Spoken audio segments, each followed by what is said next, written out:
Hi everyone. Kuna kitu nataka niseme. Hichi kitu kwa mimi binafsi. Hichi ni kitu mimi binafsi nimekiona kwa uzoefu wangu wa muda wote ambao nimekuwa nikitrade. Mimi ni technical trader. Yaani mimi ninavyotrade ni kwa technical peke yake. Kusema kweli nimejaribu kufuatilia fundamental, sikatai. Nimejaribu kufuatilia fundamental, nimezifuatilia kwa nilivyoweza. Lakini kwa mkweli nilijikuta kwamba kila nikifuatilia fundamental na nikapply ile njia ambayo mimi na trade, tunasema strategy, tunaita strategy.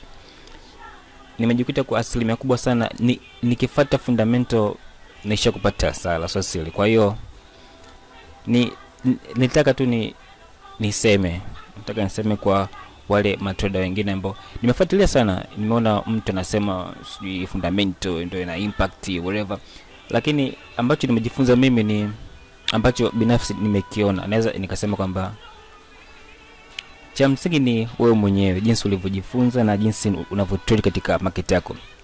Jinsi ninavyotrade mimi inaweza isiwe sawa na wewe unavyotrade. Hilo liko wazi. Yaani iko obvious clear.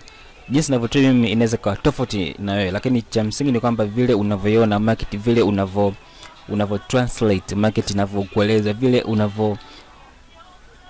wewe unavyotrade ndio ambacho kitachokupa faida au hasara. Haijalishi iwe technical, iwe fundamental whatever, lakini mimi so far tangia nimeanza mpaka sasa kusema kweli fundamental, nikifuata fundamental na nishapata hasara.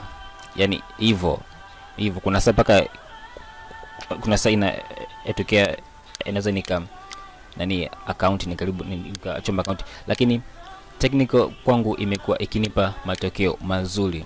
Sasa mimi nikasema siwezi kusema eti matokeo mazuri kila siku, lakini somehow ile tunaita consistency nimekuwa nikiona nikifuata technical, nikitrade market technically.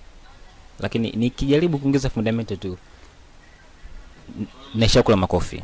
Kwa ndugu yangu nilitaka tu niseme hicho kwa sababu nimeona maneno ni mengi, watu wanasema technical ni nzuri kuliko fundamental. Haijalishi ndugu zangu, haijalishi wewe technical au fundamental, market iko pale. Market ni kama bahari yani.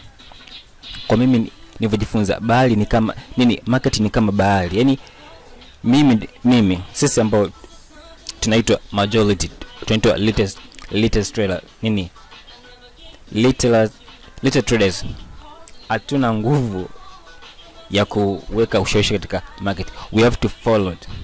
Kwa hiyo mimi trend imekaja kwenye market, structure imekaja kwenye market, na kikubwa sana mimi binafsi, kikubwa sana naangalia FVG. Yaani hivi vitu vitatu vikishanipa go ahead, sifikiri ni kuingia kwenye market, risk management, safari kitaonekana. Kwa ndugu zangu nimeona niseme hichi kidogo ambacho somehow kimekuwa kikinikela kwa baadhi ya watu kusema technical ni nzuri, wengine fundamental ni nzuri. Haijalishi kipi ni kipi, cha msingi ni wewe unavyo trade, risk management na psychology kusha kazi.